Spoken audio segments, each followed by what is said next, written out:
আমরা অনেকবার গেছি এপিসি ভবনে, আজ প্রায় 1.5 বছরের ওপর হতে চললো আমরা ওই এপিসি ভবনে যাচ্ছি।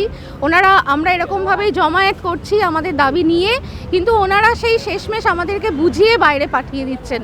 ঠিক আছে, এখানে প্রত্যেকেরই আমার বয়সী ওভার এজ হয়ে যাচ্ছে। আমি এই প্যানেলে যদি আমি চাকরি না পাই, যদি ওনারা না দেন, তাহলে আমার নামটা আমি প্যানেলে দেখতে পাচ্ছি কেন? এটা ওনাদের কাছে আমার প্রশ্ন। ঠিক আছে, এবং আমরা প্রত্যেকবার ওখানে যাই, আমাদেরকে বুঝিয়ে চাই। আজকে বিকাশ ভবনে এসেছি, মাননীয় শিক্ষামন্ত্রীর সাথে আমরা সরাসরি একটু দেখা করতে চাই, ওনাকে আমাদের সমস্যার কথা বলতে চাই। আমরা ওই 9533 প্যানেলের মধ্যে 301 জনকে ওনারা জাস্ট ফেলে রেখেছেন আমাদেরকে, কিন্তু ওনারা চাইলে কিন্তু আমাদেরকে চাকরিটা দিয়ে দিতে পারেন, কিন্তু দিচ্ছেন না। দিনের পর দিন যাচ্ছে, আমরা বারবার এরকমভাবে অ্যাপ্লিকেশন লিখছি, ওনাদেরকে জমা দিচ্ছি, বোঝাচ্ছি যে স্যার আমাদের চাকরিটা কতটা প্রয়োজন। এখানে তো আমরা বুঝতে পারছি যে ওখানে আমরা চাকরিটা পাওয়ার যোগ্য, প্রত্যেকের নাম ওখানে রয়েছে 301 জনের। তাহলে এখানে যদি চাকরি নাই দিতে পারেন, তাহলে আমাদের নামটা আমরা কেন প্যানেলে দেখতে পাচ্ছি? আজকে শিক্ষামন্ত্রীর কাছে কি বলবেন?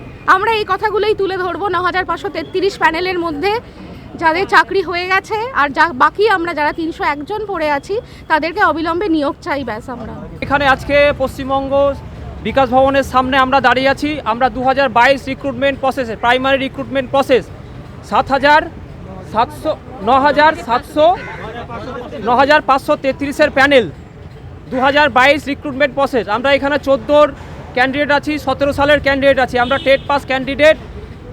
সুপ্রিম কোর্টের এটা প্যানেল, সুপ্রিম কোর্টের আদেশে এই প্যানেলটা বেরিয়েছিল 2022 রিক্রুটমেন্ট প্রসেসে। এখন পর্যন্ত আমরা সবারই রিক্রুটমেন্ট হয়ে গেছে, মাত্র 301 জন বাকি আছি।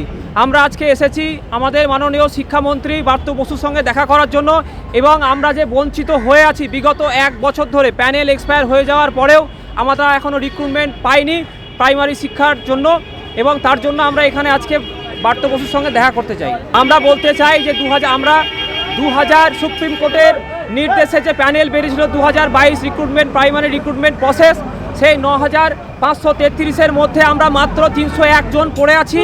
আমাদের প্যানেল এক্সপায়ার হয়ে গেছে, তা সত্ত্বেও আমরা বারবার পর্ষদে আসি, এপিসি ভবনে, আমাদের কোনো সুরাহা হয় না। আজকে আমরা আমাদের দাবি দেওয়া মাননীয় শিক্ষামন্ত্রী